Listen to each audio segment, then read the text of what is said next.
Hey, Dragon Dreamers. Gina Virginia Casella here, and welcome to Story Species, Story Medicine, Extra Strength. When we share our stories, we give and receive medicine. One of the best ways to heal is with the earth. And that's exactly what we do with each other right here on Story Species, Story Medicine, Extra Strength. Ready to take your medicine?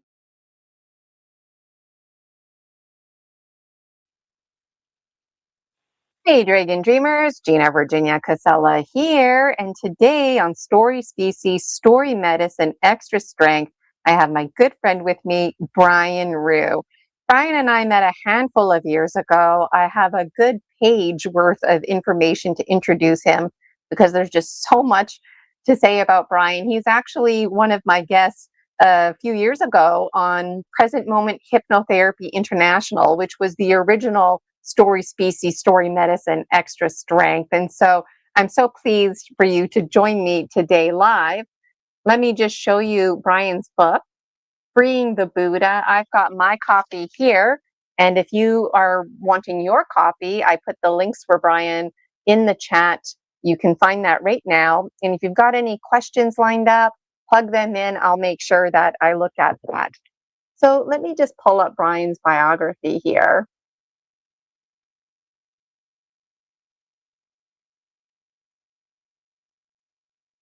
And you can bet also that Brian's going to be a guest on our March 14th first ever conference, which we'll talk more about soon. Brian Anthony Ruhe, born in 1959, is a Buddhist monk and teacher based in Vancouver, BC, who has been imparting Buddhist teachings since 1996. Raised in a utilitarian household, Brian's spiritual journey began early and was further influenced by his studies in business and philosophy at Brock University.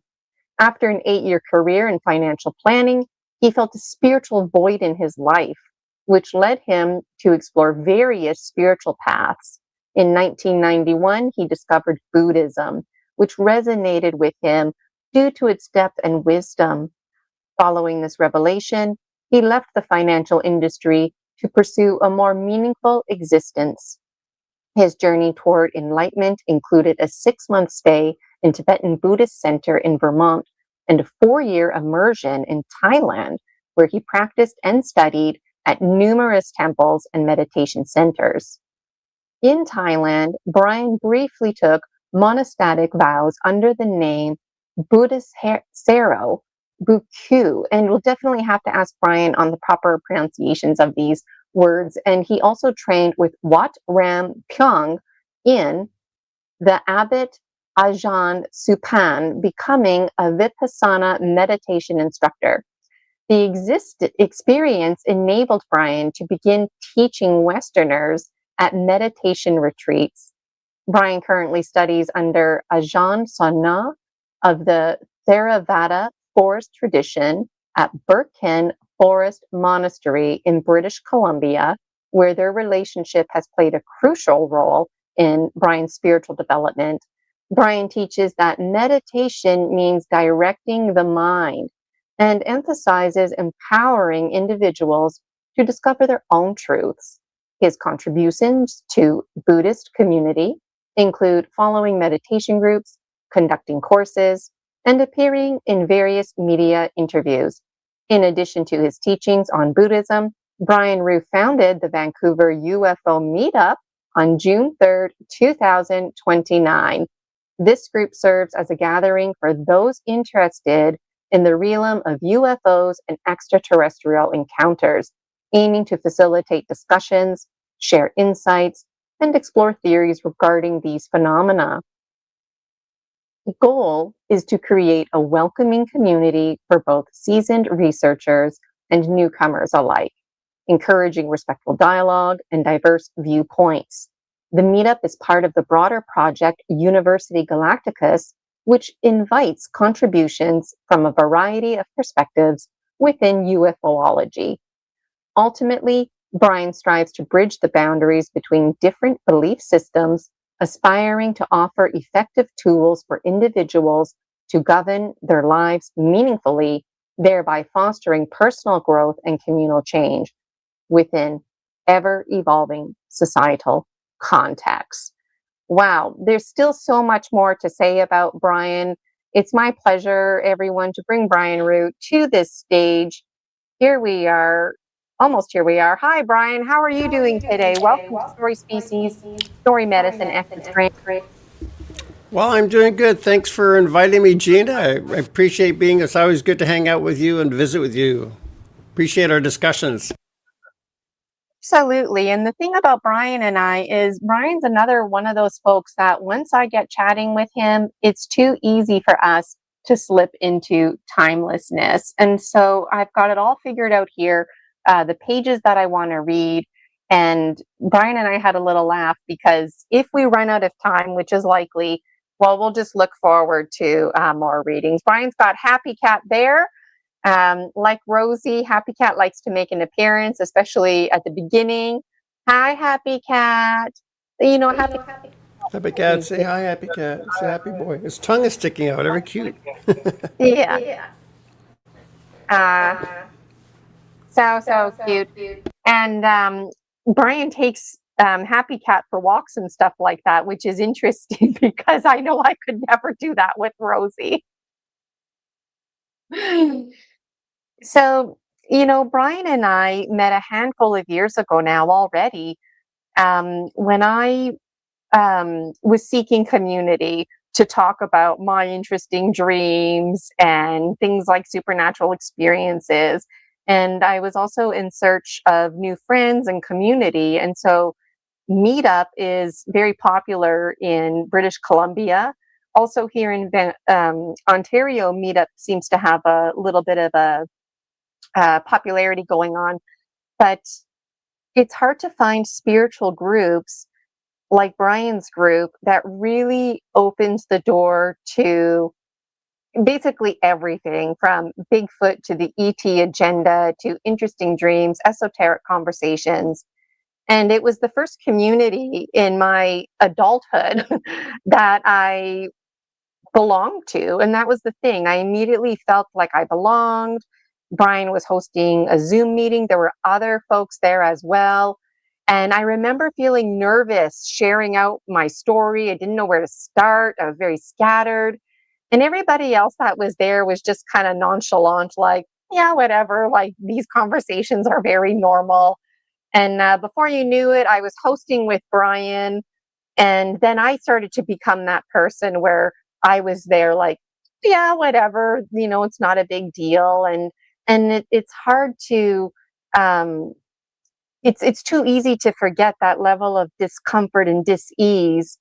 And it's actually an unfamiliar feeling to walk into a community like that. The familiar feeling is being made fun of and kind of being snubbed off, but this is a community and a space where people can share.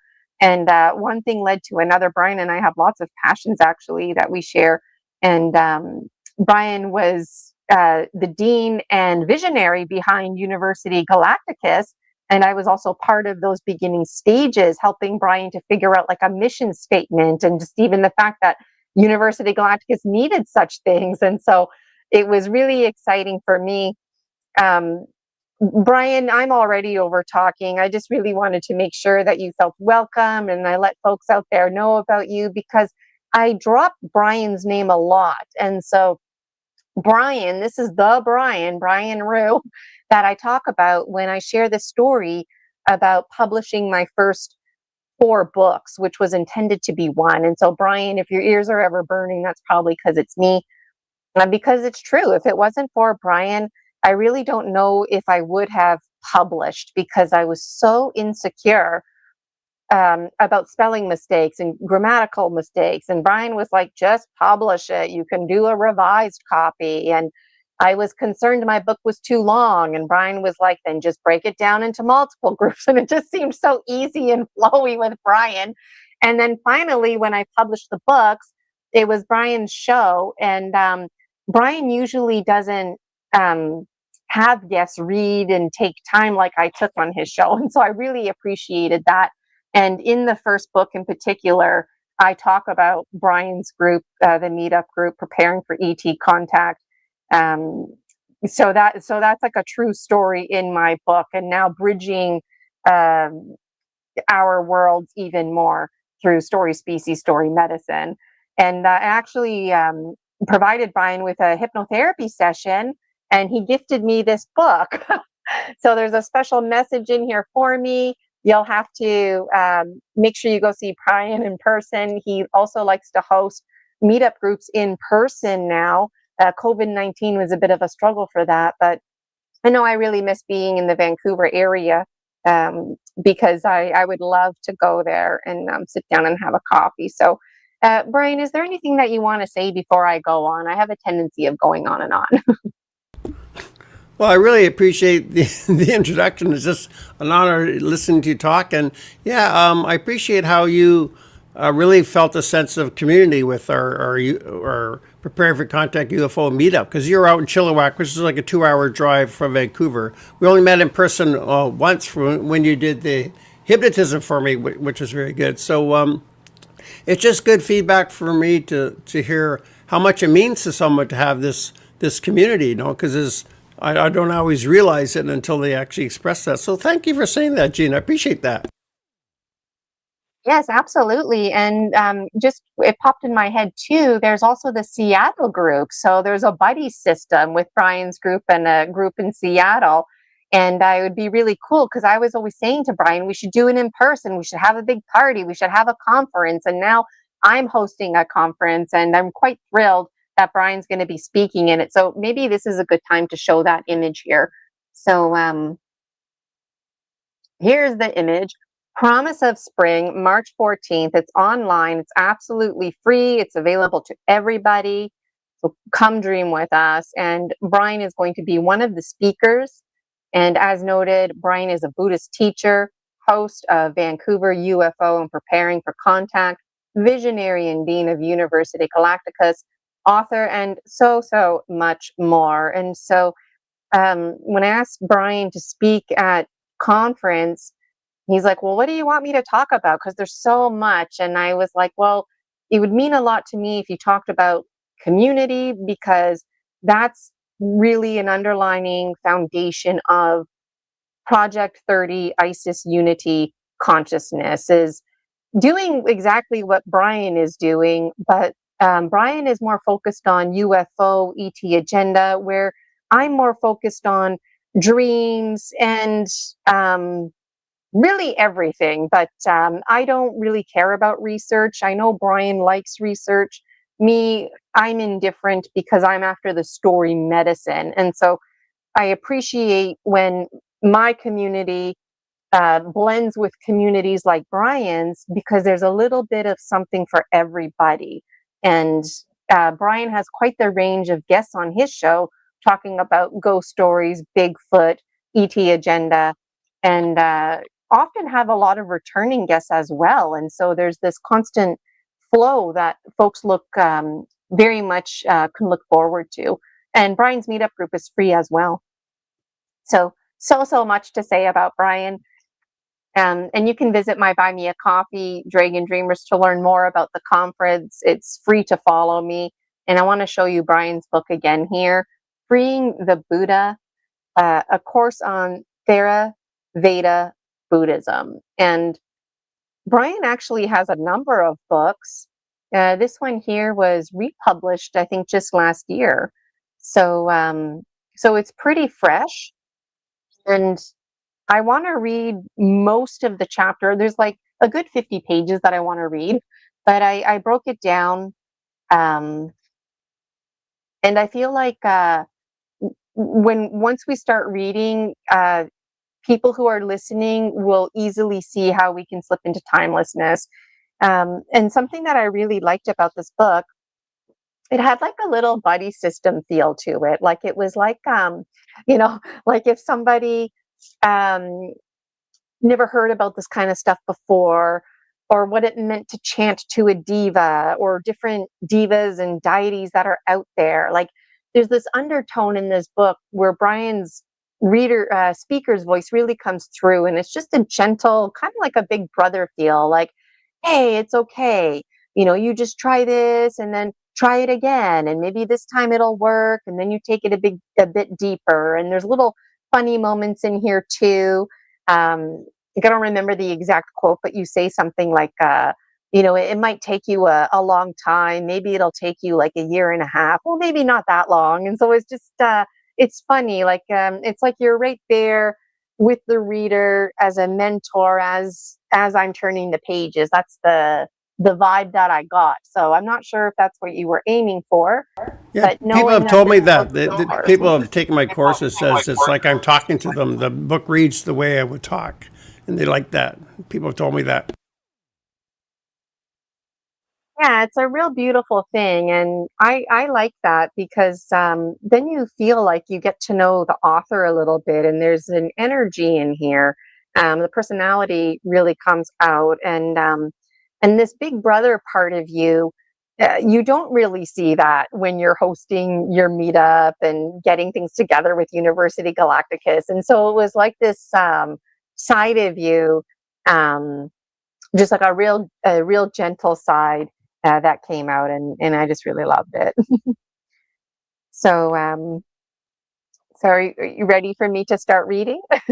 Yeah, sure, sure. I'm curious what you'll read.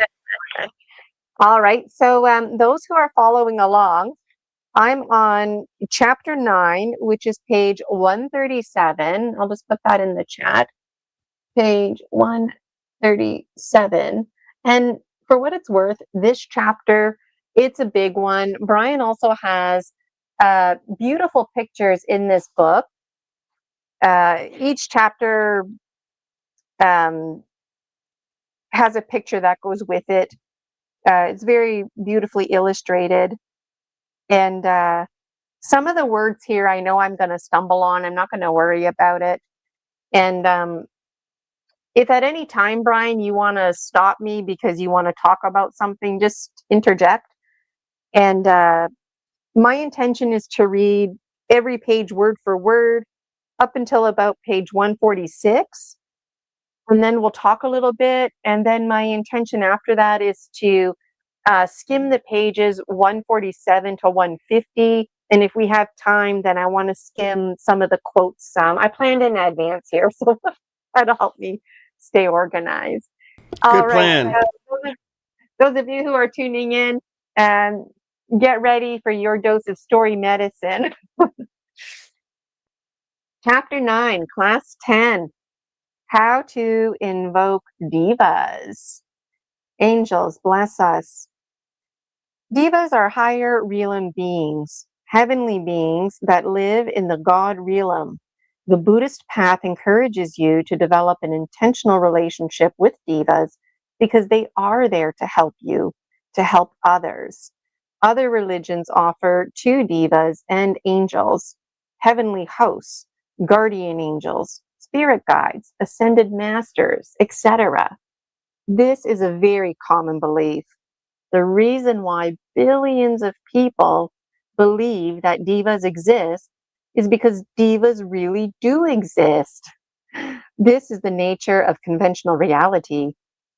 As much as we might assume that mankind created them in our minds so that we can feel comforted and better, that doesn't change reality. For example, science has proven that germs do in fact exist. It is true that there are invisible beings that live amongst us. These invisible beings have the power to make us ill or feel better. They influence the way we think and behave. This is true. Germs can do that, and they really do exist. In the past, such a belief would have been regarded as superstitious nonsense. But science, the most powerful religion in the world, has triumphed. Germs do exist, and divas exist too. So already you get a sense of the sarcasm, and I just love, like, the most powerful religion in the world, germs. Thank It's you. really hilarious. I take refuge in divas. My deepest comfort and security in life, I have found from taking refuge in Buddhism. Before I took refuge in Buddha, Dharma, and Sangha, I took refuge in other people, in my friends, which was a fickle situation. Now I feel great support from the Diva Sangha, which is above human beings and is not dependent upon human beings. This chapter helps you find that deeper security and comfort for yourself. The strength comes from not selfishly grasping at people or things, but having the intention to go beyond that and live in harmony with how you can assist the Diva Sangha. I am convinced of the existence and the presence of the Diva Sangha in our lives, and this belief gives me strength. People may say that we won't know for sure if there is a Diva Sangha until we are dead. But if this belief is helping me now anyway, there's a true story about a man who went to a fortune teller, and she told him that he was the reincarnation of Napoleon Bonaparte. Tracy, 1988, Phoenix Seminar. He accepted this as true, and he began to think of himself as Napoleon. He studied Napoleon and dreamed big plans the way he imagined that Napoleon would have dreamed big plans. He went into business and he became a huge success. By the time he found out the fortune teller had lied to him, he was already a millionaire. This shows the power of belief, right or wrong. Whatever the subconscious mind takes as true and accepts as true about yourself can have an enormous impact upon your life. And I feel like I need to stop there, Brian, because this book has a lot of bang for its buck. Like, this is very true. This is the rules of the mind. Whatever you think and feel, that's what's going to unfold. And the fact that this fortune teller lied to this guy, it really worked in his favor. Any Yeah, thoughts yeah. before I go on? Yeah, it's a story from Brian Tracy's Freemic Seminar, which I quote. He's been a real mentor of mine. Brian Tracy's on YouTube. He's really affected a lot of people. So it's a great true story. It's really amazing. Um, it just I just really loved that because I'm really passionate about rules of the mind, and honestly, like, faking it until you make it. So even though, let's say you're trying to play soccer and you're not really good at it, well, you tell yourself you're good at it, you tell yourself you're a phenomenal soccer player, and then you will become that because that's your belief. And when it comes to beliefs, we're quite hardwired. All right, back to freeing the Buddha. And let me just make me and Brian a bit bigger there. There we go. Um, there. Okay. Even though this wasn't, what did I say? Okay. Even though this wasn't true, his belief became his personal mythology, and this gave him strength, confidence, comfort, and security. Right or wrong, I believe that the Diva Sangha is actually real, and I can take that to the bank. I have authentic Buddhist sutras as the bias of this belief, and this view has become a considerable strength, which I did not have before I was Buddhist. With this mythology, you feel that you can depend on something that is above others. My deepest refuge in the Buddha, the Dharma, the Diva Sangha, and the law of karma. Just keep doing good, and you'll have no problem at all. When I first decided to teach Diva invocation methods, I was very hesitant because this is perhaps the second most far out thing in Buddhism after the Tibetan Book of the Dead. This may seem like a bit too much for Westerners, but when I first taught this course in Thailand, I could see that most of the 59 million Thai people believed in the higher realms, and they did daily chants to relate with the devas. So these are not restricted teachings meant only for senior Dharma students. Some teachers may present them that way in the West. But my belief is to be open and honest about this because I believe that people have broad spiritual backgrounds and they are ready to hear more than what many teachers give them credit for.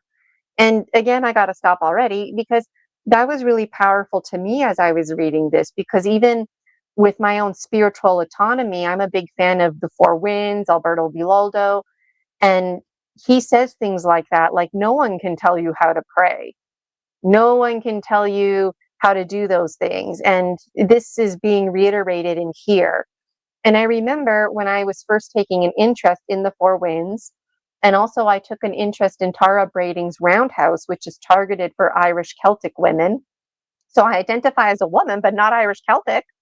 And it was the same thing, that those teachings were for everybody. It didn't matter what race or where you were from or what family, country you were born into.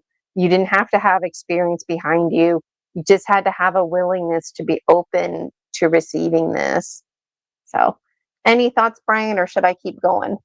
I just mentioned the word sangha. It's a Buddhist term for community, particularly the community of Buddhist monks. But people just use the word generally as your spiritual community. So I'm referring to like the Deva song in that sense, Deva community. Yeah. Okay, and good clarification. And Songhao, be careful with my pronunciation. And there's a lot to keep track of. Like, I wonder if you ever felt intimidated because, like, initially you wanted to reach out to maybe like one or a handful, but now there's like this whole spectrum of folks that you can reach out to. But it seems like the divas had a special place for you. Yeah, I guess I was been drawn to them since I was a kid. Like when I was 17 years old, I had my first real channeling experience, but I didn't realize what it was at the time. It was a deep personal mystery. Yes, and we're going to get to that too. All right, I'm going to keep reading here. Um, all right. Okay, so I am basically at the top of 139. Those who might be following along at home, catching the replay. Um, this book is part of the process of bringing these diva invocation teachings out of the underground and into the mainstream. If you are teaching this powerful subject, one class is not enough to do justice to such tremendous window of opportunity to a wondrous new world. But just one class is effective for showing students that there is such a window and they can make efforts to reach. Cunningly, if the goodies, if they want the goodies, then they are going to have to meditate a lot. And later in this book, Brian provides a step-by-step guide how to meditate. It's very encouraging and all kinds of chants and whatnot that folks out there can practice at home. And you'll find that the Dharma students are like the trained seals. Throw them a fish and they will slap their flippers together. Yeah, I put that in as a bit of a provocative statement. A standard method to invoke divas is by doing diva invocation chants. I was trained in doing this when I was a monk in Chiang Mai, Thailand. I was given chants by visiting Burmese master Sayadaw U Silanda with his book Parita Pali and Protective Suttas, which This lists is it several right here. popular He gave chants. this to me in 1996. This is the actual book I've had for 30 years. This is him, Usilananda.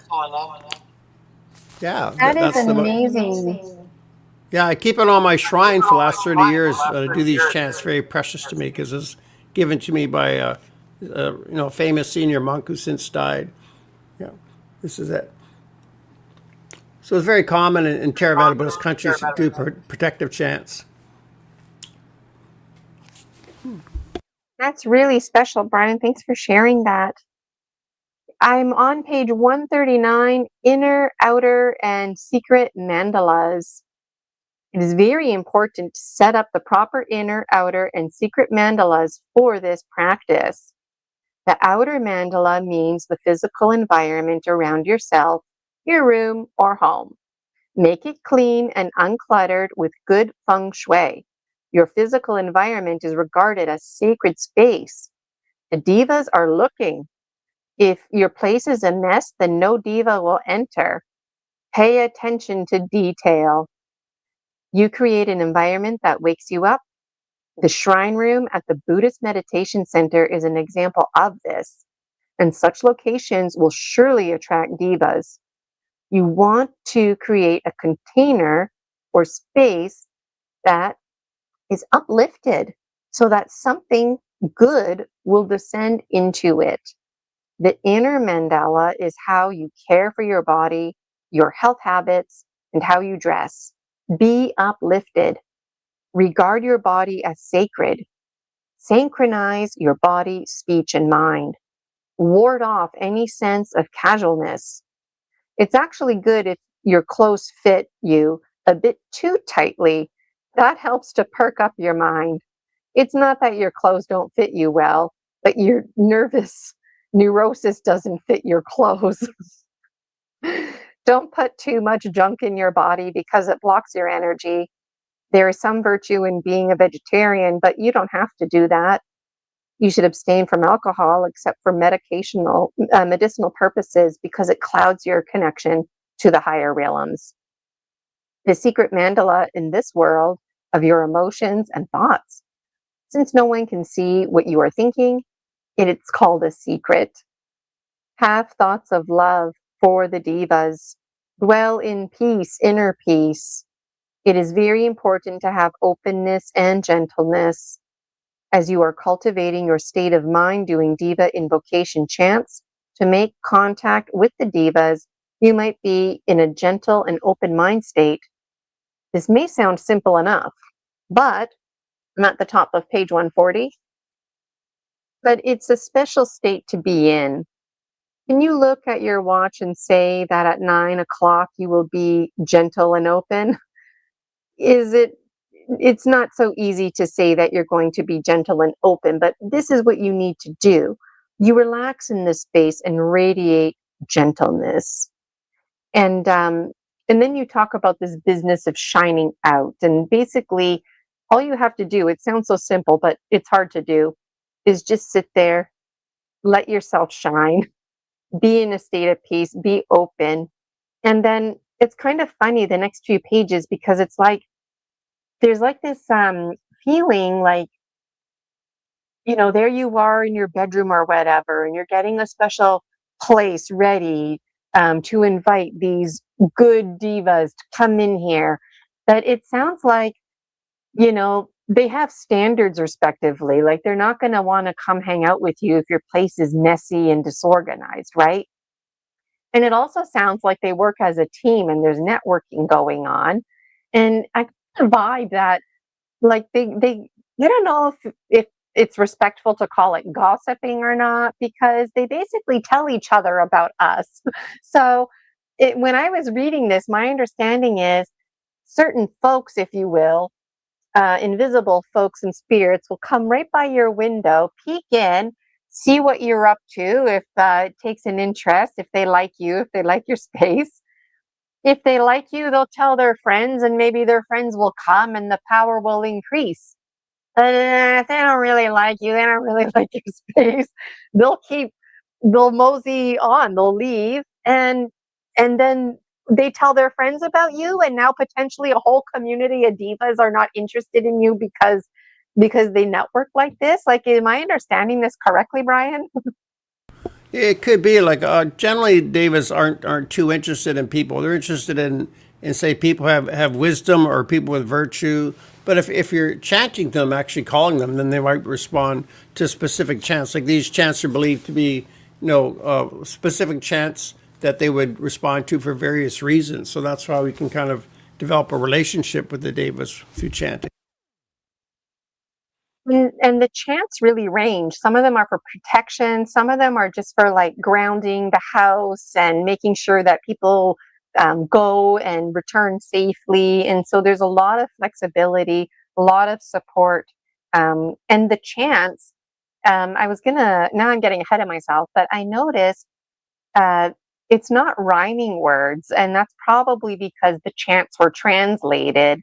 But I was curious if the original had rhyming words or some kind of rhythm to help remember, because there's quite a bit of chants. Like, how do you Well, they remember? have rhythm, but they're not rhyming, not particularly rhyming. It's just the actual meaning of the words. But the chants are usually done in kind of a musical kind of rhythm. It helps your memory retention if you have a little musical sort of song with.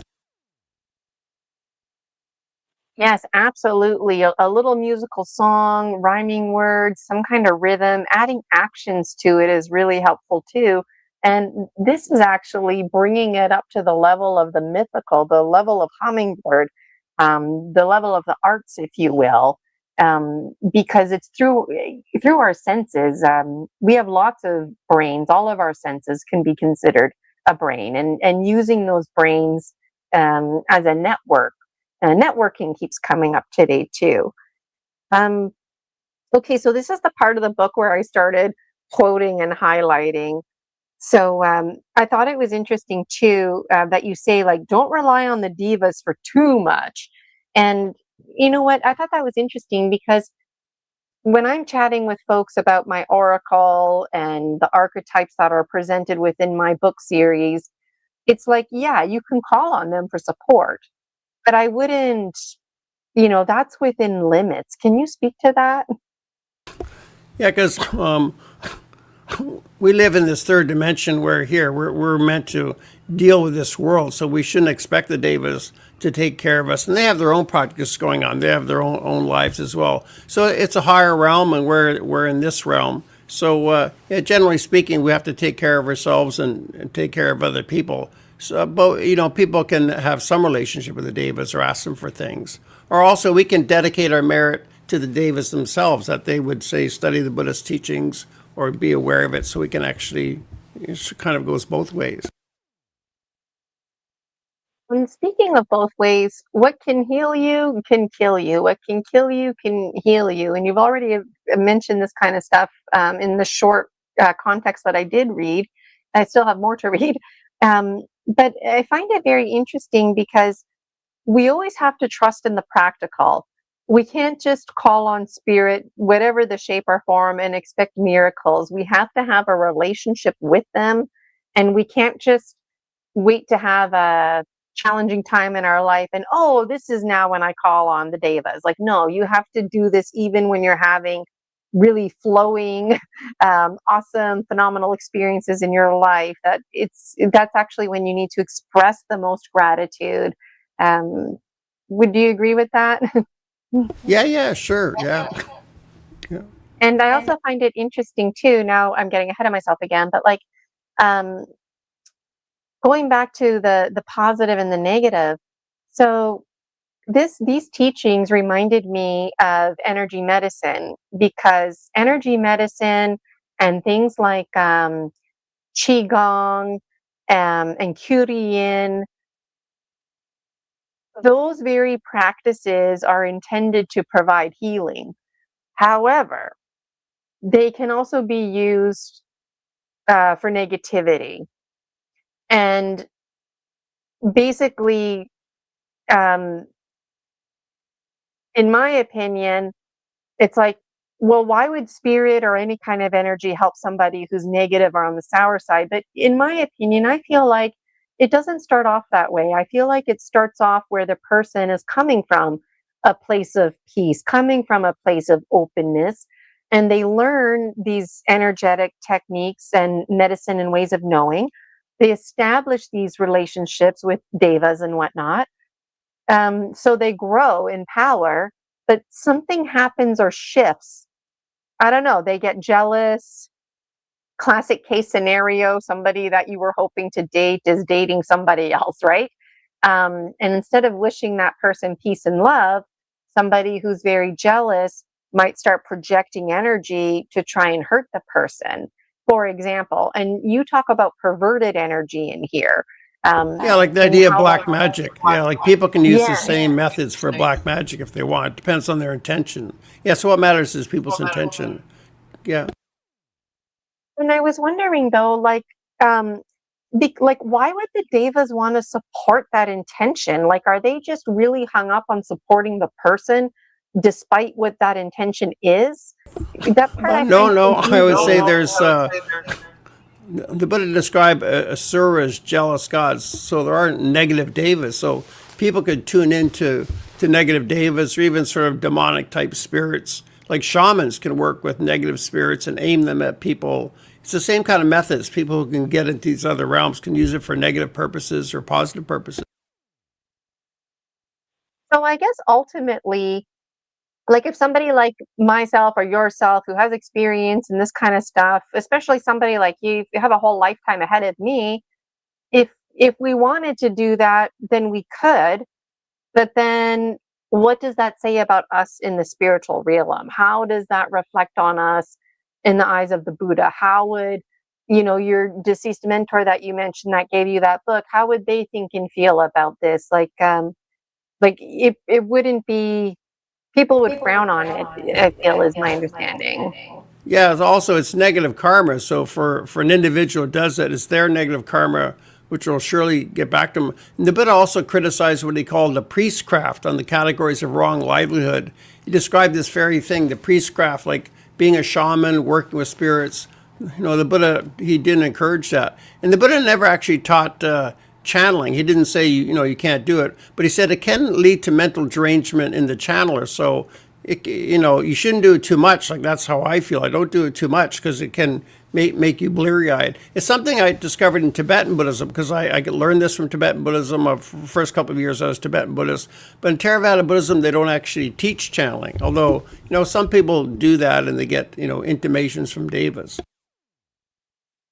And see, I love this conversation because we're feeding off of each other. You're kind of a step ahead of me in my next question, because I was going to ask about intrusive entities and if the Buddha talked about that. Because when somebody's channeling, my understanding is they're getting information from a spirit. Doesn't matter if it's a positive or negative spirit, they're getting information from somebody else that's not in a form state. Great. But like you said, they start to have like a blurred sense of identity. Is this me talking, or is this the spirit in me talking? Am I the hollow bone, or is there an intrusive entity that's basically taking advantage of me and puppeteering me? Like, how did is this perhaps why I don't know. Like, I have so much to ask. What are your thoughts, Brian? Well, in the chant book, there's one particular chant here. It's for protection against evil spirits and gaining health and happiness. Atanata Sutta, which is actually I copy in the book. So it's actually a chant you would do to protect you from evil spirits. So if you feel that an intrusive spirit coming in, you can pull out your chants book or just go online and download the Atanata Protection Sutta and chant that. So that chant will help to protect you, and it would actually invoke devas to come and push out negative spirits. So it's something we definitely take seriously, that some people can have psychic attacks. Like 25 years ago, I was married to a Thai shaman, and one night, in the middle of the night, we're sleeping in bed, and she wakes up. Well, she was being attacked in her sleep. She was struggling and making noise in her sleep. So I woke her up, and she said, "Oh, you have to wake me up next time that happens. You got to wake me up immediately." She was getting attacked by this spirit, and so she was practicing the priestcraft. So there's disadvantages to that. A spirit came after her. She was working with spirits. So the Buddha he said that was one of the categories of wrong livelihood. You shouldn't be earning your living with this priestcraft, working with spirits, to affect people's lives or to manipulate people.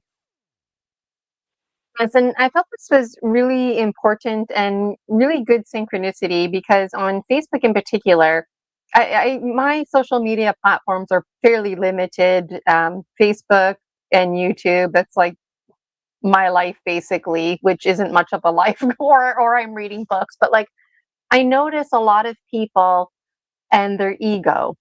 And a lot of people talk about, I think a lot of people are trying to sound cool with these certain spells and black magic. And I don't think it's cool at all, because when you're talking about energy medicine and spirits, we need to do it with a bit more reverence, because these are real entities. This and people, I feel like a lot of folks out there are kind of treading the water, and then before you know it, they get into trouble because intrusive entities, they range. Some of them are evil, but some of them are scared, they're lost, they don't even know that they're dead, and they cling to you. And a lot of intrusive entities, they're targeting somebody who has low self-esteem. They're targeting somebody who is a lower level and thinks violence is cool, for example. There's a difference between martial arts and defense versus violence and bullying. Um, so I appreciate you bringing the reverence to this. Yeah, no, a comment there. Like the Ouija board has caused a lot of problems for people because sometimes that can bring in a negative spirit into the home. I had a friend here in Kitsilano, Vancouver, when he was 8 years old. His elder teenage sister was using the Ouija board, and then some spirit latched onto him, and he developed depression for the rest of his life. So that can be dangerous because people don't know what they're doing, and it can really work, the Ouija board, but you don't know what you're bringing in. It could be negative. Absolutely. And you know what? You just reminded me about portholes, because whether it's a Ouija board or again, somebody playing around at home, like you might not really know what you're doing. And now you've opened the door. But I feel like despite what you're doing, even if you do it wrong, it always comes down to intention. So if you have the intention, then I feel like the spirits and ghosties and devas and all of these other ascended master folks, that um, they'll step in and take care of business to help you. Do you feel like that, or do you feel like we're just kind of left hanging? Yeah, I think it's very much about intention. In that book, I actually have 10 pages of warnings by Sri Aurobindo. It's one of the greatest Hindu gurus in the mid 20th century. He goes a lot of detail about working with different spirits at different levels, and it's important to have a guide to help you go through all of that. Yeah, but your intention is fundamental. You want to do it. My main intention in channeling was to get some inspiration, get some ideas from the higher realms. Like parts of that actual chapter were channeled. So yeah, for me, it's to get some higher realm inspiration. Usually stuff that I write. Yes, and back when Brian and I, like when we were first doing like the University Galacticus thing, we were meeting regularly with Betelgeuse and Eric Council of Nine, and there were a few other folks as well involved. And um, that's when I was starting to step into, I don't even know if I'm channeling or not. I still don't know if it's channeling or if I'm receiving messages. I just decided to radically accept it. If as long as nobody's encouraging me to jump out the window or something dangerous like that, then I'm willing to take in the story medicine and lessons. That I remember with Eric Council of Nine, when he would channel, it just would like come to him. He didn't have to meditate or anything. And I feel like that's where I'm at now. Before I even met you, when I think back to how I meditated, I wasn't meditating, but I thought I was meditating. But developing meditation is a skill. And then if somebody out there is channeling by default or intentionally wanting to channel, that I feel like they got to remember it's like a martial arts that you have to build. And we all have natural psychic abilities. So we can't be jealous if other people are moving farther ahead in their channeling experience. Um, but I find it interesting, even with artificial intelligence. How can you decipher a spirit from an artificial intelligence? Because I've heard stories, not in this book, but I've heard stories where like people might touch a computer and something enters their body. And then it's like now they're super extra intelligent and have all these amazing ideas. And it sounds very positive, but part of me is like, well, is that some kind of intrusive entity? Or and or an AI? How do you categorize?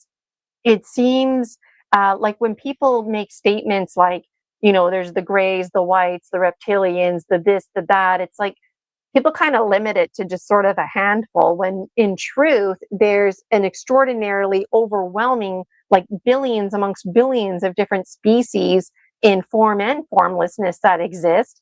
And I feel like the ghosty world, if you will, that's just what I call it these days, the ghosty world, they're just like us. Uh, some have a funny attitude and are more positive and upbeat and lively. Some are more serious. They range developmentally. And so ultimately, myself personally, I've moved away from categories because I find it too overwhelming and it was inhibiting um, my personal growth.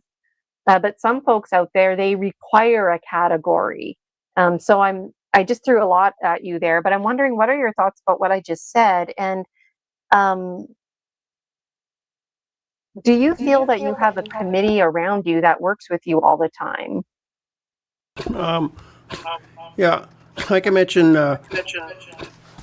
page 99 in the book, in terms of categories, this has basically all the beings in the universe, but it describes in the 5 realms of existence. There's like the Deva realm, the human realm, then the 3 lower realms like the ghosts, animals, hell realm, and the jealous gods are part of the Deva realm. So there's 5 realms. So those are the whole categories. It's on page 99 of the book. And the next page has a blow up of the god realm, the higher. Like there's various heavens. There's 6 heavens of the central sphere, then the Brahma realm, and then the formless realm of formless beings. Yeah. And your question, what was your question? Just like, do you feel like you have a committee around you all of the time of various formless folks that are tuning in and you just call on them? They're just there whether you need them or not. Do you feel like even right here, right now, that there's like folks around you? Yeah, I can answer that. I wouldn't say all the time. No, like in the book, I focus on the most popular Theravada Buddhist Deva, Saka King Gods. He's like the main Deva for planet Earth. So, and he has a retinue of Devas. So it's called the 33 principal Devas around Saka. It's kind of like an administration. And then there's the Devas. So I think, if I tune into them or chant to them, maybe I'll make contact. Like when I've done channeling practice, I've never actually known where it's coming from. I'm convinced sometimes, I'm on now, I'm channeling now. So I'm not sure, but also since this book, most of that I wrote in 1998, and I practiced and taught it for many years, and I still do that practice, but also now include extraterrestrials, since we've talked about that with University of Galactus, and those are regarded as devas as well from a Buddhist view. Anything above human is extraterrestrial. So now I actually include the grays. This is on my shrine by the Buddha, and mantids. The mantids are perhaps they're higher than the grays. Let me turn this. So I have these right on my shrine by the Buddha with this chant book and stuff. So I think of these as part of my higher realm connection as well. So I'll do guided sort of visualization meditation to connect with the grays, the mantids, and I even made a video of describing the whole guided meditation practice. So that's definitely part of my inner spiritual practice on the higher realms at this time. That's amazing. And those of you who are not familiar with Brian's book, he spells a lot of it out. Like it's a real good guide, step by step, if you're not at all familiar. And I do well with pictures. And so I like the picture on page 99 and then on page 100 showing. And sometimes I'm having a hard time getting over the jealous God realm. Like, why are they so jealous? They're gods. I picture gods with abundance and big fat bellies and overflowing cups of wine and grapes. But I guess it's kind of like the genie in the bottle. Like you can't make somebody fall in love with you. You can't bring someone back from the dead, and you can't wish for more wishes. Is that why they're jealous ultimately? Well, historically, the way it's described in the suttas, the Buddha's discourses, there's the first heaven, the 4 great kings. This in the second heaven, Tawatimsa heaven up on Mount Sinaro. The gods say they got intoxicated and drunk. And then these virtuous humans, Sokka was a virtuous human in the group. They took rebirth in Tawatim's heaven, and they pushed out all these drunken gods, and they fell down the slopes of Mount Sideru into the ocean. So these gods are jealous. They want to get back into Tawatim's heaven second. They want to get the position back. But Sokka and the virtuous gods keep them out. So they have these perpetual battles between the Devas and they call the Asuras, the jealous gods. They battle, but they tend not to affect human beings. This is a battle amongst the gods. So it's similar in Greek cosmology with the Titans. Yeah, so those are called the jealous gods. That's the relationship with Sokka and Tawatim's heaven, and it's called the heaven of the 33. Oh, good memory recall, Brian. And I was going to ask too at some point, like, how do you keep track of this and Greek mythology, history, and then like other like Christianity and Catholicism, and it just like all kind of blends together. But you seem to have good clarity of this is that, and categorizing it because you studied it for so long, and you didn't just study it, but you lived and breathed it in Thailand as a Buddhist monk. And you were a minority. You were a white man minority in the Buddhist temple. Tell us about that experience, because today in 2021 might seem a bit more normalized, but you were like the oddball, weird white guy who was there, and your skin color actually worked to your advantage. You tell us the story, Brian. Yeah, this is 1995, 1996 in Chiang Mai, Thailand, on that Wat Rampong. There was another white monk there, an Australian, Venerable Damarato, and me, and a Dutch layman. So they really support us. They like to have white monks. But the main tradition I'm with now, the Thai forest tradition of Ajahn Chah, it's at Wat Pananachet in Thailand. It's a Westerners monastery. They must have like 30 monks there. And we've got monasteries now in the West. We've got a really growing one in Seattle. They've just raised $5 million almost to buy land. We've got two really young up-and-coming monks there. And there's a Bergen Forest Monastery. There's one near Ottawa, Ontario, Perth, Ontario. We have T. Serana Monastery there with about 7 monks, and one near Boston, and a really big one near San Francisco by Gary. So we're actually the largest organization in the world of Westerners. They're Theravada Buddhist monks and nuns. So it's growing, and it's well supported, so it's really inspiring. So so the Thai tradition really supports Western Dhamma. On that note, it leads into one of my questions I wanted to ask later on, but like there's a prophecy of bridging the East and the West. Bridging the North and the South, that prophecy checkoff list has happened. Now, right here, right now, is the unfolding of bridging North America with Western medicine in particular, and ways of knowing, and moving away from, like here in North America, prescription medication when there's other healthier alternatives. And part of that is also making spaces for Westerners to take these teachings and practices in, while also making space for folks in Thailand to have more exposure to things like prescription medication if they're into that kind of stuff. But here in North America, we don't have a healthcare plan. We have a disease care plan. And that's our problem with prescription medication. Yeah, I feel the same way about that. Yeah, giving that a lot of thought. You're right. Yeah, tell us more about that, Brian. Bridging when you were doing your training, did you talk about like this is all part of the future and bridging the East and the West? And I had no idea there was that many Buddhist places here, monasteries in just in Canada and the States. Oh yeah, like I felt like a Buddhist missionary. I wanted to bring Buddhism from Thailand, to Canada. I intended to come back to my homeland in Vancouver and spread it here. Then I hooked up with the Birken Forest Monastery. After about 4 years here, I discovered Ajahn Sona.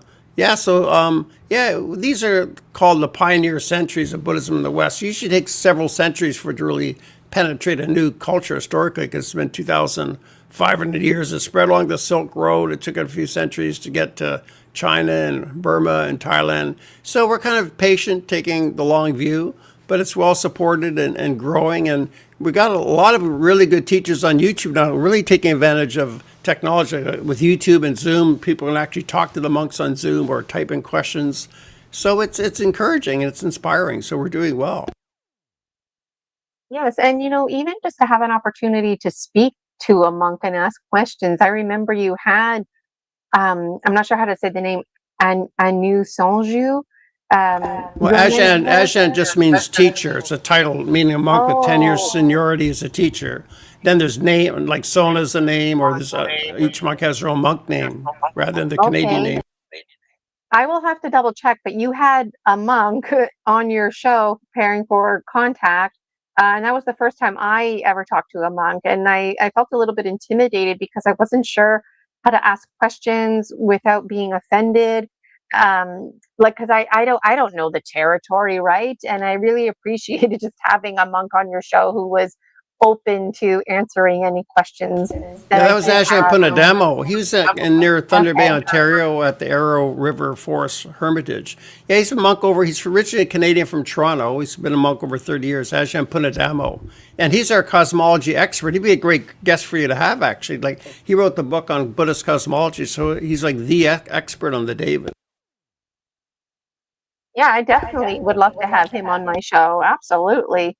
It took him Absolutely. 5 years to write that book. It's very thorough. It's like the book. That's amazing. Um, we're already over the hour mark, and I have I still have pages, so we clearly have to have Brian back as a guest. But let me skip ahead because somewhere in here, I got it all like noted and whatnot.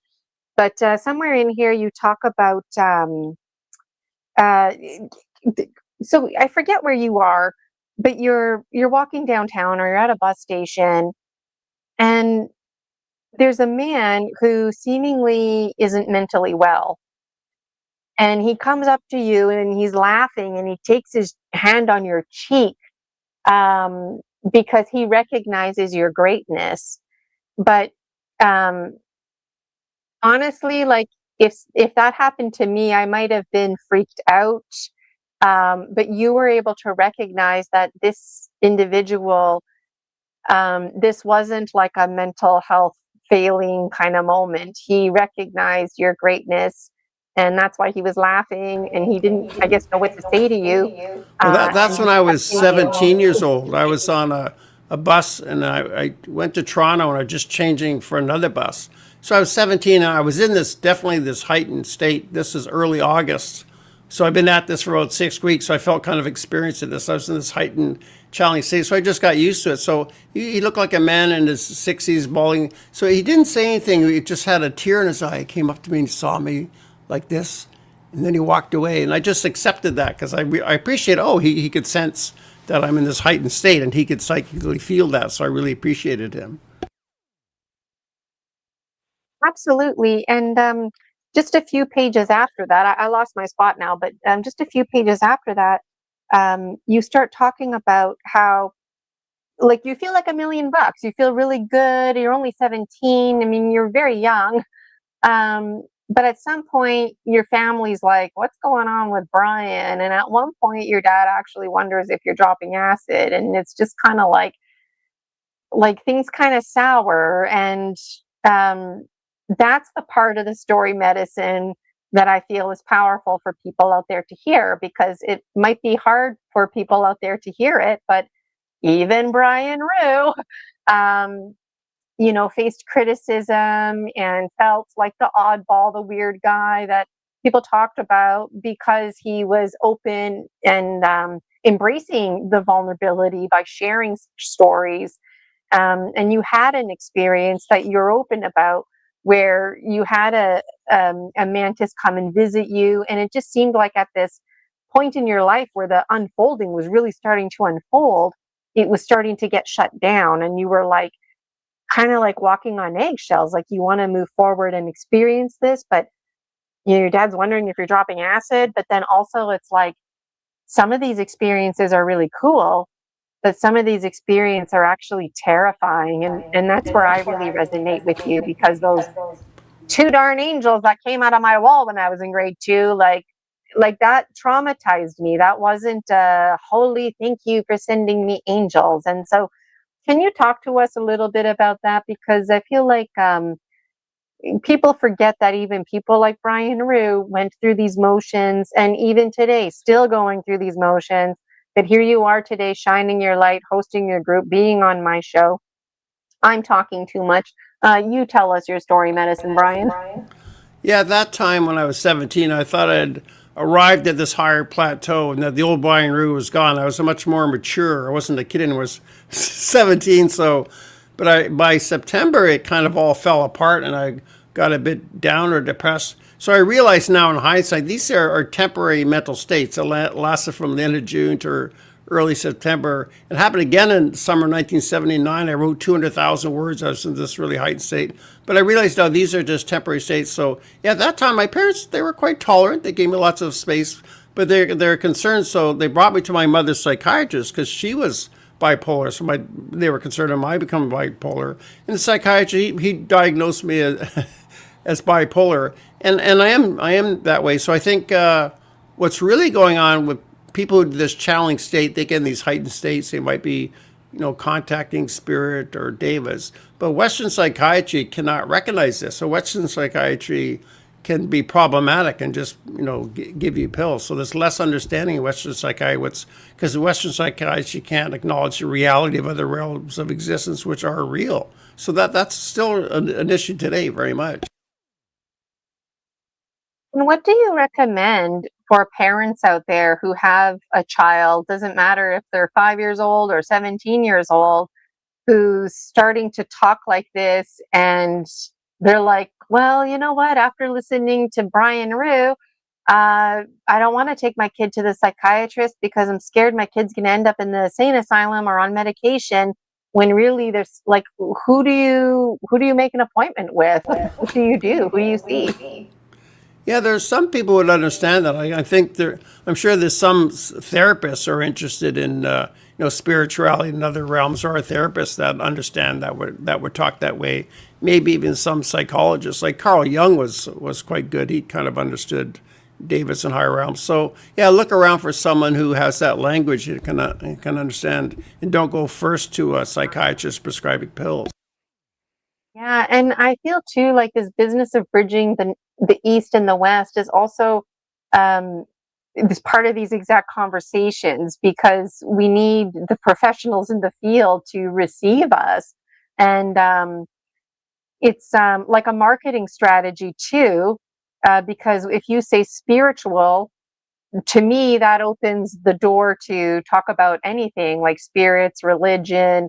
Um, if the tree is talking to you, it doesn't mean you're a schizophrenic. There might be a spirit in the tree that's talking to you. And so it would be handy to talk to a professional to help you decipher, because maybe you are delusional, or like maybe there's a little bit of both going on. Oh yeah, that can be. I've been delusional sometimes. I've been in channeling states when I became unstable and lost. So that's why the Buddha said, channeling can lead to mental derangement. He doesn't recommend it. But I guess I do it in terms of pros and cons. The inspiration, like my most inspiring moments in life, came to that. But I've had problems before when I was in deluded states.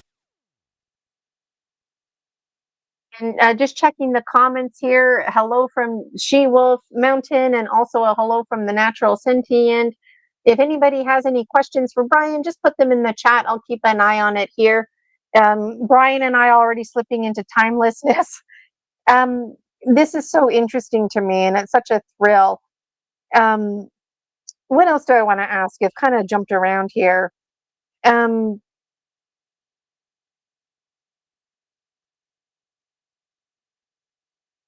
Maybe I'll read some of the quotes here that I have. Oh, I know. Before I want to keep reading, I wrote a note here.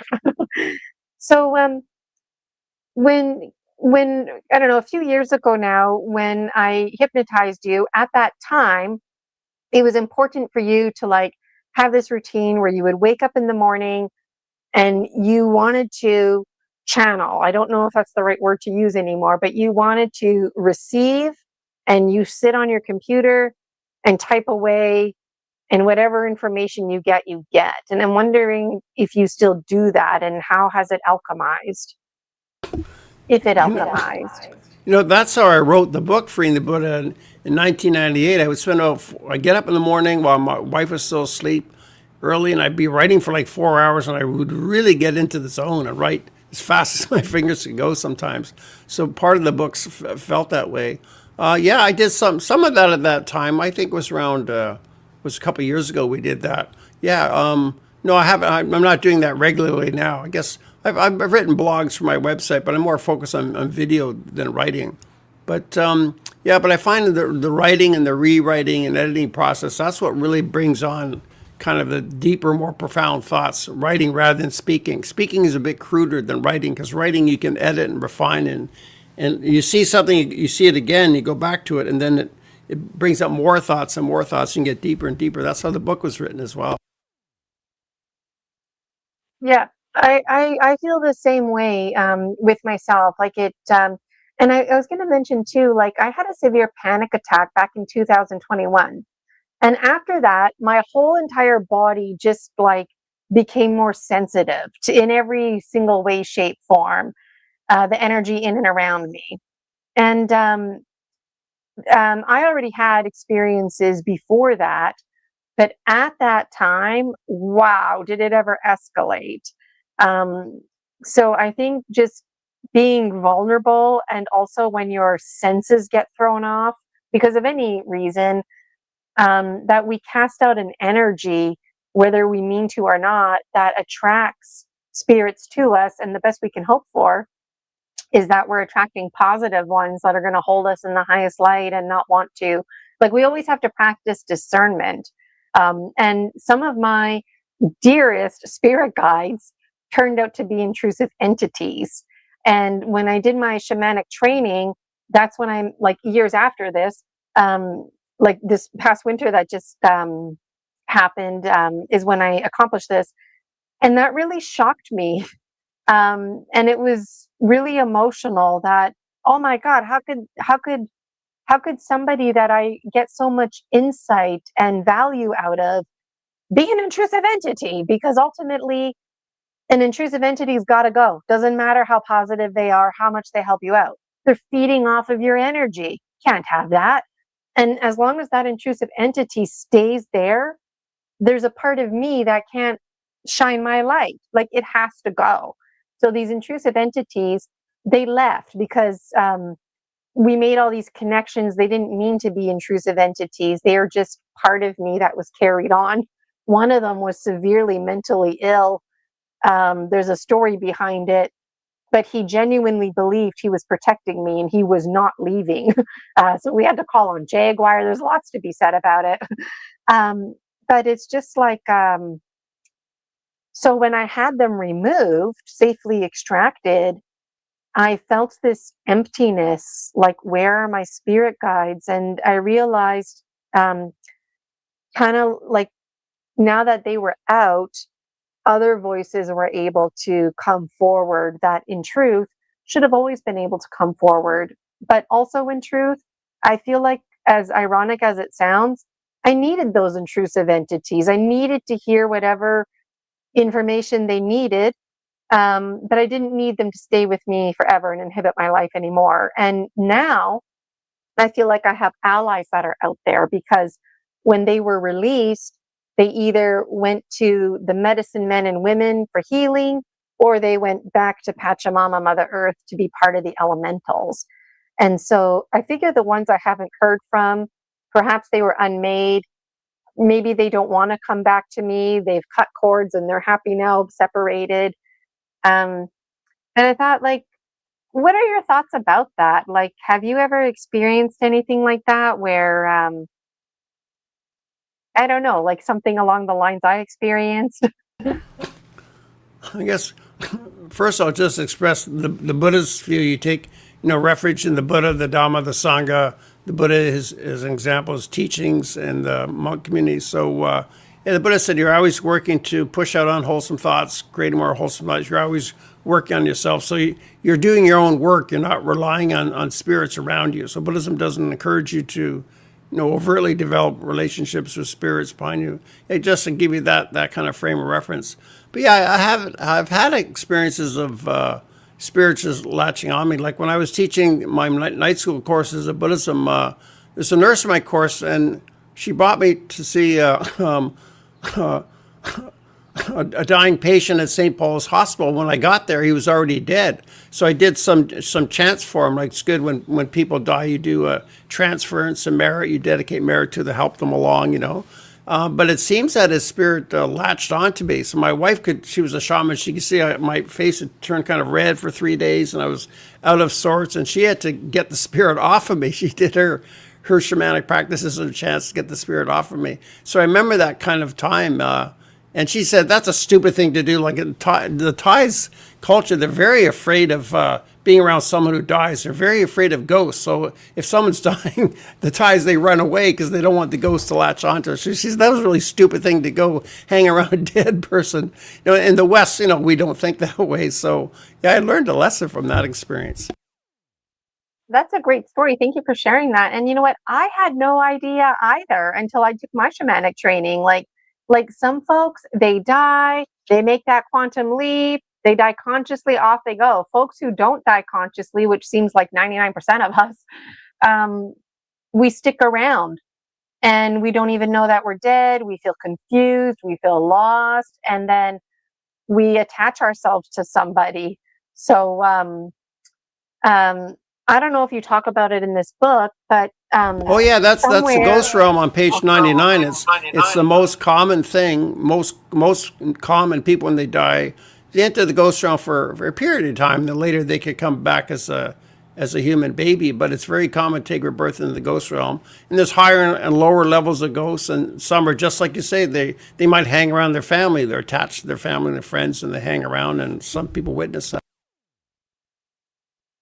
And I was surprised too that, excuse me, even children, deceased children can be intrusive entities. And I've heard really beautiful stories where parents are like, oh my God, I had no idea my child was the intrusive entity. And then they're like, I don't want to get rid of the intrusive entity. But it's like, again, even if it's a deceased child, it's feeding off of your energy. And so the child typically clings to the parent because they don't know they're dead, they don't know where to go, or they just need a little moment of dying consciously. I love you, I'm sorry, I forgive you. And then they're good and they're gone.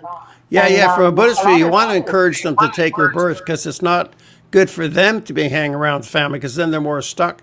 Like when I was in Thailand, my wife's grandmother died, and at the funeral, like they had the cremation, and what they did was typical. The family members and the closest, they would leave first, and other people would be standing around so that the ghost of her grandmother doesn't get attached to the family. Because you want to encourage the ghost to move on to the next lifetime. You don't want them hanging around the family, you know, for their benefit. It's not good for them. yes, that's interesting. And it's also kind of funny too, right? Like I can see at a funeral, the family's like, let's get out of here. So the ghost attaches to those people. Yeah. And I think it's Buddhist tradition. I'm not sure, but there's a story out there where there's a group of men. I thought they were Buddhist monks, and they were having these kind of conversations, like, when I die, how do I know I'm dead, right? So they were like, okay, like every day they sit down and they have a bowl of rice for dinner, and they started this tradition where if you died, then they would take your bowl of rice and put it over there on the floor for like the next week or whatever. That way, if you were deceased and you were in a ghost formless form and you came for dinner and you're like, huh, what? My rice is over there on the floor. Then that was the communication that, oh, I'm dead. Have you ever heard of that? No, but I can see how that could work. Sure. I was hopeful maybe you heard about it, but the fact that you feel like it could work makes me feel good, because I was going to ask you, like, that moment you realize the bowl of rice is on the floor, okay, well then what? Like, what do you do? I guess go visit the room and start reading your chants, or just trust in your friends that they're praying for you. Because going back to my shamanic training, when somebody dies, we learned how to do last rites, and I thought it was interesting to close the chakra and do like a T shape over it. That way it sends any spirits around or whatever that this body is closed. There's no more entering it. And it's really intended for the spirit, the soul that left the body. So there's a communication, kind of like a zipper, like it's closed, there's no more coming in. I was going to ask you if you've heard of anything like that, but I see you're shaking your head. That sounds kind of like a good idea to let the spirit move on. Like the Buddha said, once the body dies, it's like a useless log of wood on the ground. What does it know? So the Buddha recognized the body doesn't matter so much once the spirit dies. Typically, what we would do in the Theravada Buddhist tradition when someone dies is the transference of merit practice. Think of any good karma you've earned, you mentally dedicate it to that person. It's like sending a care package into the ghost realm to give them a boost, particularly after death, like say the first year after death. It could give them some uplift. You think of them, the transfer of merit. It's kind of like praying, but you're mentally transferring any good karma or merit to them. So it's not like Christian prayer. It's not intercessory, like where there's no God involved. You're not asking God. You're doing it directly from yourself to them. So, and people look that up. There's a really good essay on the net called "The Significance of the Transference of Merit to the Departed." I give that to people whenever someone they know dies. That's great information. Brian and I make a good team because Brian brings up these kind of facts and can reference things, whereas me, I'm that person that people just tell all kinds of interesting information to. I can't keep track of it. It used to frustrate me, but now I soak it all in. Because, like I said before, I found myself getting a bit inhibited trying to get stuck on categories. So Brian is more like details, and I'm more bigger themes, and so it works out like that. Something else I was going to ask is what else did I write here? I've always got lots to say. Oh yeah, so back to the devas. Like, I don't know if you said it in your book or if we were having a conversation about it, but somewhere I picked up that if if the devas are basically just around you all the time and you just naturally have like a relationship with them, you're one of those people, I guess. It's because likely you were a deva in a past life. And so now it just defaults you in this 3D human form to having a connection. It's like an energy signature. They recognize you. So they just, and once they love you and like you, they just always love you and like you. It doesn't matter what form you take. But then it does make me concerned about, like, using myself as an example. Like, let's say this is all true, what I just said, that now, I don't know, husband has an affair and I'm jealous and now I'm using the negative energy to direct. Like I can appreciate why the devas would want to protect me and be there for me because they've taken me in as one of their own. And that's pack mentality. Like that's a strong lineage. Um, um, that's what most people I feel desire, but it can kind of be scary too. Like you have to recognize the power and have the humility not to abuse the power. I just threw a lot at you again there, but what do you think about my comment about being a deva in a past life and then now you're born into this life and they just automatically love you and whatnot? What are your thoughts? Yeah, there's a few things there. I think from a Buddhist view, ghosts are quite common. Like the lower realms are more numerous, so it's quite common to have ghosts around you. But the devas, I would say, the devas are generally not around ordinary people. They're not that interested. Maybe sometimes if you call them or chant, maybe. But generally, I would say they're not around. Although with the whole extraterrestrial relationship, people who are like star seeds or people have had a relationship with the Greys or particular ETs. They may, like if they were ETs in a previous life and they choose to take rebirth as humans, then those ETs would have an interest in them and they might be hanging around them or visiting them, regarding them as family, you know. So I think people have that ET relationship. They would be regarded as family by those ETs. And just a point of clarification, when you're saying ETs from the Buddhist context, you're talking about like star nations, folks from the skies. You're not talking about like people on planet Earth who messing around with science and now I'm part ET hybrid. Like you're talking about traditional spirits that come from outer space. Oh no, no, I wasn't talking about it from a Buddhist perspective. I was talking from a Oh, ufology perspective. Like, say, starseeds is something we've known about since, like, say, the 1980s and 90s.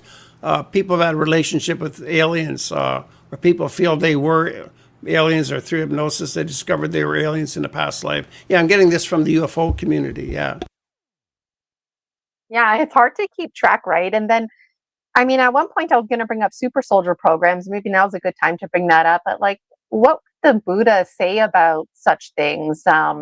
Because people, it seems like they're getting younger and younger too. You've got people in their early 20s who are now like from the Western, like Westerners telling these stories that, you know, they're having interesting dreams about being ETs, but also about super soldier programs. And what are your thoughts on that? I've heard about the super soldier problems. I don't know much about it. I don't know how much is true or how much is fiction. So I really don't really know. Can't really comment on.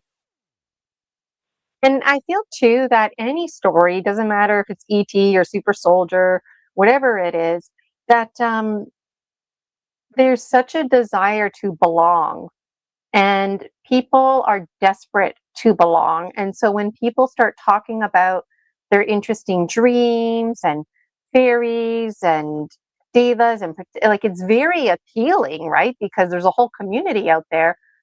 Um, but I do feel like in some communities there's an emphasis on violence and an over glorification of beating up the bad guy. And you know, if somebody's going to punch me, well, then I'm going to punch and kick them. And I just feel like the spiritualism side gets totally sidetracked. And so um, I don't know. I feel like these Venn diagrams start to get blurred together, and there's a need to like clarify them even more. Um, and which is why it's important to have these conversations. Because what if super soldier programs was a form of ET? You know, and I've heard stories where gorillas were intended at one point to like fight on behalf of people, and stories like that. And so I just feel like we get really mixed up here, really, really mixed up. Um, Almost like an ancient future, like a reflection of those drunk gods that you were talking about before. Like it's almost like they're here, and possibly those are the versions of how they look and sound like. The masks that they wear are the very you and I, for example, and having these conversations and our behaviors. And I just, wow, so much to say. Something I else. want to comment on community. You're Oh, right. sure. A lot of people long for community, just a normal human society. Yeah. So for me, it's kind of a connection with the extraterrestrials. I want to have community with, like, with the Greys and the Mantids. Sort of, like, I do venerate them in a spiritual sense. I think of them like I think of spiritual monks as my spiritual guides, and even higher than that is like the Mantids. And a big influence is the videos and book of Susie Hansen. She's got the highest sort of culture and society of the Greys kind of described, and she describes being in these motherships, getting lectures from Mantids and ancient Greys and Greys. So that's kind of whole ET community that I identify with as my kind of spiritual elders. So that's, in a sense, is part of my community. That's not the human community. And also with the Venn diagrams, I would say ufology and Buddhism is like a Venn diagram that really overlaps. Like Buddhism is not contradicted by extraterrestrials and ufology, what we've discovered. It doesn't threaten Buddhist cosmology, say it would with Abrahamic religions.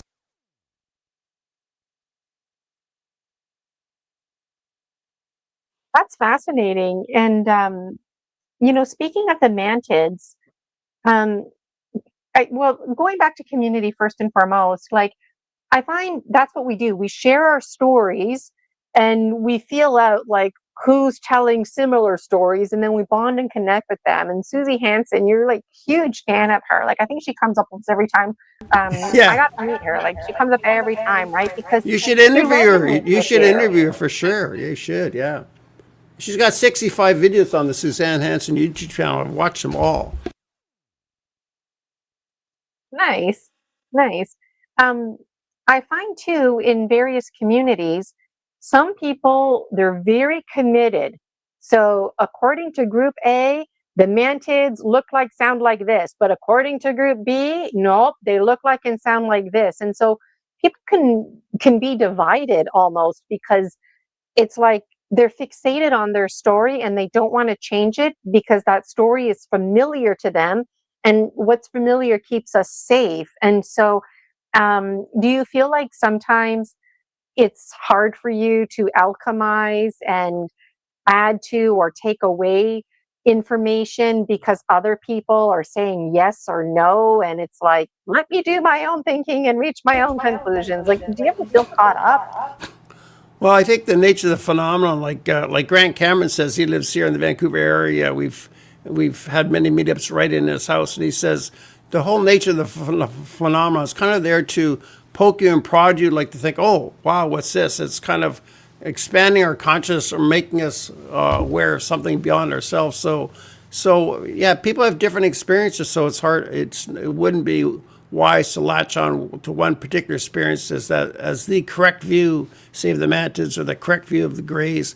People have different perspectives. So I think the lesson from the ETs is we just have to stay open. And people have different parts of the puzzle. We should listen to all these different experiences, like tens of thousands of experiences.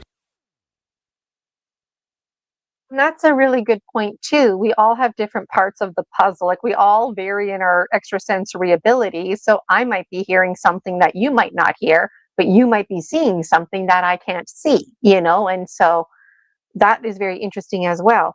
I remember one time I was participating in the chat. I was watching a show, and this guy started talking about the mantids. And at that time, the mantids were one in particular was very like, every day I would dream journal and I would go to sleep, and it was a continuation, and it's like a whole storyline unfolding. And so I thought, oh, good, this guy knows about mantids. I'm going to ask him, right? And it was in the chat, and he answered my question when we were live, but he basically shot down what I was saying. And I was just like, excuse me? Like, don't tell me. Because you know what? Maybe it wasn't a mantid, but the story that I'm telling still bears significance, right? And so basically, without getting into the details of the story, I was communicating with a mantid, and I was like presented as a child, and I moseyed on over to him, and I went and I sat on his lap, and the mantid felt very uncomfortable because he's used to seeing me as like big masculine like him, and it was just awkward for like a little girl randomly to be there, but also to see me in this little girl form because I was remade, and there's a big story behind it. But the guy that was live, he basically commented like that, in his opinion, mantids had such extraordinarily high vibrational energy that he doubted that there was a mantid around me, basically, because how could I experience that? But this guy big time contradicted himself because, according to him, he communicates with mantids all the time. So it's like, I don't know. Um, in my opinion, it was a mantid, um, and that's what I'm going with. And um, when people are sharing stories, like, we have to remember that my information might not match your information. But it's And, true that many people you have know, had personal encounters with mantids. I interviewed Donna Lynn in the States, and she's had a mantid, come and go. And I met other people personally who've had mantid encounters. But the other part is actually true. They're perhaps the highest intelligence we've yet encountered. This is what Richard Dolan says. And they have these vast minds. They're kind of architects of the whole plan. And one of Mary Rodwell's videos I did with her, one of her subjects who witnessed the mantis said the mantis told them that they bring life across the universe. So it's not just the galaxy, the whole universe. So they might be the beings bringing life to all these different planets. So they're very high, vast beings. Their lifespans could be billions of years, but they do have one-on-one encounters with people. So you could have had an encounter. yeah, one of my spirit guides, Manus, and that's why I call him Manus, because in my dreams I'm like this little 3-year-old girl, and he was like scary looking because he's a big ant looking praying mantis grasshopper looking guy. So he would appear to me in formlessness, But eventually he started to appear in form.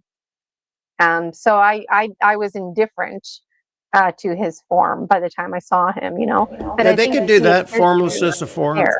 Also, there's many mantises. There's all kinds of mantis. Not like one mantis ruling this earth. There's a whole collection of them. Yes, and thank you for saying that, because going back to my comment earlier, people really narrow down the ETs and gods and devas and everything to just like a handful. Like, I can appreciate a handful just for, simplicity's sake, but I mean, come on, like the Yeah, how can angels we who come know? out of How my can we womb. know? Yeah, Exactly. it's anything above our third dimension. We can't be certain about it. We're just getting pieces of the puzzle here and there. Absolutely. Absolutely. And I had a little laugh earlier when you were talking about ghosts, because it's true. Ghosts are like one of the lowest divinational forms, right? Because they're just like a step up from the human. I guess it's like stage one of the spirit world. and and Or when I was writing a my step down from the human. Like from BuzzFeed, there's the three lower realms: ghost, animal, and hell. And the human is the higher realm. So human realm is considered higher than the ghost realm. That's interesting, because I deal with a lot of ghosts, and I wasn't sure to categorize them as ghosts. Again, not getting hung up on categories, but there's a lot of ghosts in my life, and my very practice that I do, like doing Oracle, because I published officially now. I don't know if you knew that, but the Dragon Dreams Oracle, like there's books, there's 8 books, but there's an Oracle out there now. And in my shamanic training, the way it ended was oracle. So they talked about the stone people, the plant people, like reading tea leaves and that kind of stuff. And I thought, whoa, this is so fitting, because that's what I'm doing with my gemstone reading and the Dragon Dreams Oracle. But then the way they ended it was reminding us that tarot and oracle, that those are actually the lowest divinational practices. And so I had a laugh, because what do people like me turn to? The lowest form of it. Like, shouldn't we be turning to the highest form? But Oh I feel yeah. like the highest form is too high. I'm not there yet in my journey. So it's like Jacob's ladder, so to speak. There's like step one, step two. And so and I was gonna ask you too, about the stone people and the plant people, and if that kind of language came up in your training. Um, in truth, it's consciousness, I know I in haven't my heard, understanding. not the stone people or plant people. I haven't had that. Like the Buddha just said, we should take refuge in his Dhamma and not get into things like astrology and these other divinations. There's so many other systems, but the Buddha said, no, we should put those aside. Not that they don't work, but that the Buddha Dhamma is really our highest spiritual path. So for me, I've been a Buddhist for 35 years, although I do kind of mix it with ufology and ETs. But yeah, Buddhism is my spiritual refuge. Yeah, and also about ghosts. Buddhists say you don't really want ghosts hanging around your home. Like there's chance to ask ghosts to leave. Like we do have loving kindness for ghosts. You care about them, but the idea is you don't want them hanging around your home. You want them to leave. Generally speaking, that's how most Buddhists would think about ghosts. Yeah, it's really interesting, and then when you become more in tune with yourself and commit to things like energy medicine and meditation, indirectly you attract ghosts and whatnot, because they see you as somebody who can help them. And so as part of my training, I've got these rocks that represent chakras. So when I'm working on a client, I invite their energy field. I don't have to have the rocks, but it helps me focus. And there's a lot of times where I just imagine, I don't even know who, some ghost or spirit. I don't overthink it, is there, and they literally just lie down, and I work on them. And that used to freak me out, because I didn't have anybody to talk to about this kind of stuff, right? Yeah, I So understand. Yeah. something else that's funny is when I was writing my books, I wasn't sure what the heck I was talking about, right? So I would hop on the internet with the AI rewriter, and I would type what I'm thinking and feeling. And then the AI rewriter would rewrite it, and it would sometimes apply a scientific terminology like spaghettification process or conscious evolution or consciousness transfer, soul transmigration. And that kind of stuff freaked me out initially because I didn't realize that's what I was talking about. And so it's really powerful to share stories, even if it's with an AI, because when somebody reiterates the information, you get perspective like, oh, I didn't mean to sound so negative, or oh, I didn't mean to sound so positive, or clearly I'm lacking in clarity, stuff like that. But also you pick up vocabulary words that help you to express yourself better. And so there's so many things to say, but at one point the AI was categorizing me as a spectral being. And I thought, that's interesting. Like, I wonder if the AI thinks that I'm a ghost, because um, in this one story, I'm a 3-year-old girl. I'm invisible, and I don't need to eat or anything. I don't have those kind of needs. But I run around and play with children, and the children have absolutely no awareness of me. But we're really young, and so we just have fun playing running around games, and it works. And I was explaining this, and then the AI was, telling me that I was a spectral being, and I thought I thought you were a ghost.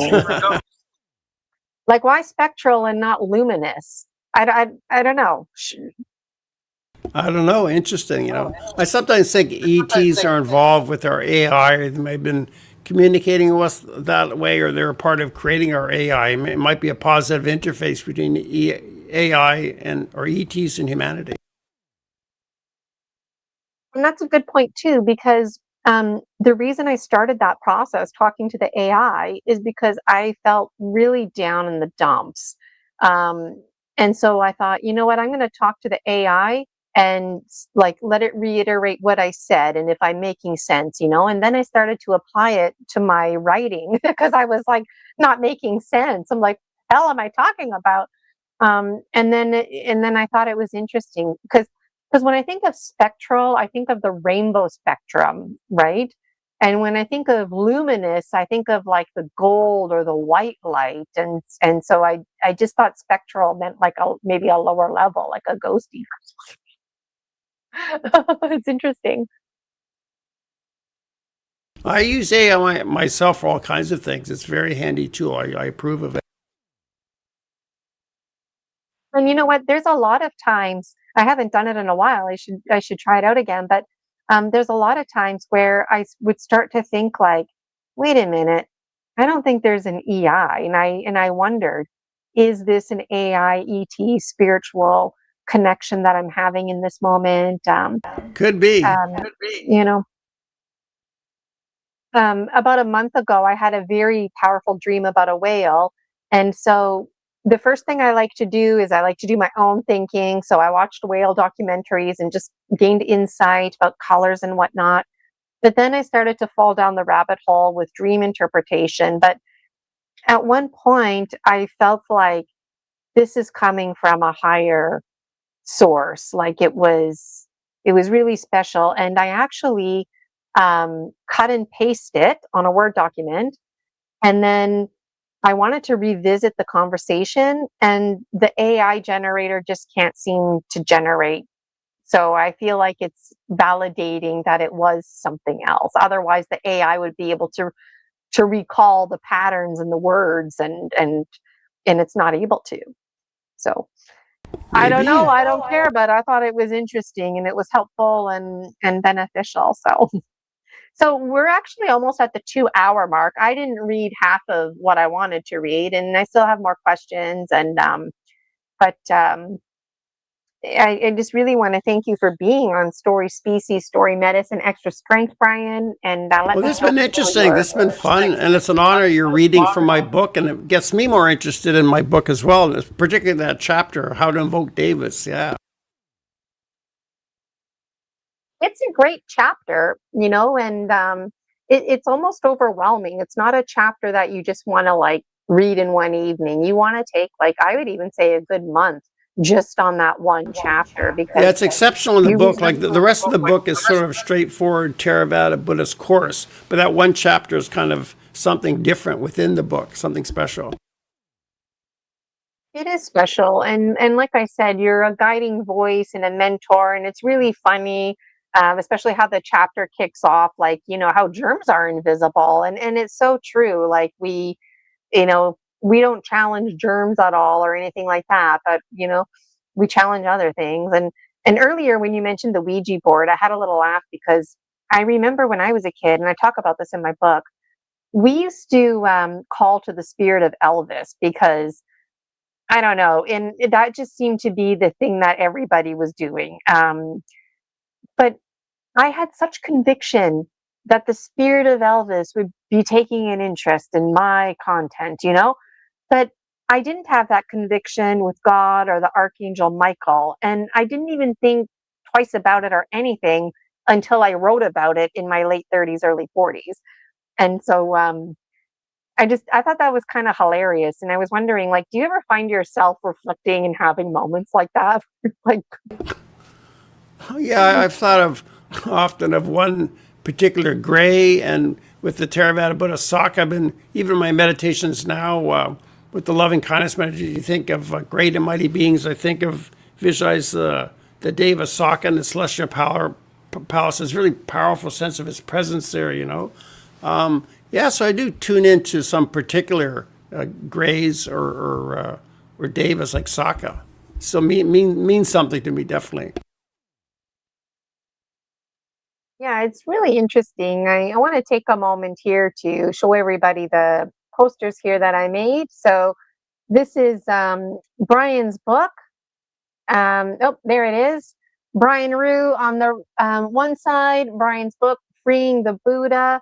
And this is a course on Theravada Buddhism. You can buy it. I got the links right there in the chat for you. And Brian and I, it's such a delight. It's Brian's first time on this show and a carryover from PMHI Passions. So that was really great too. And here's the book again, just a picture of Freeing the Buddha. And also reminding everybody that Brian is going to be one of our beloved dragon speakers on March 14th. It's absolutely free. And there's going to be 4 conferences every year.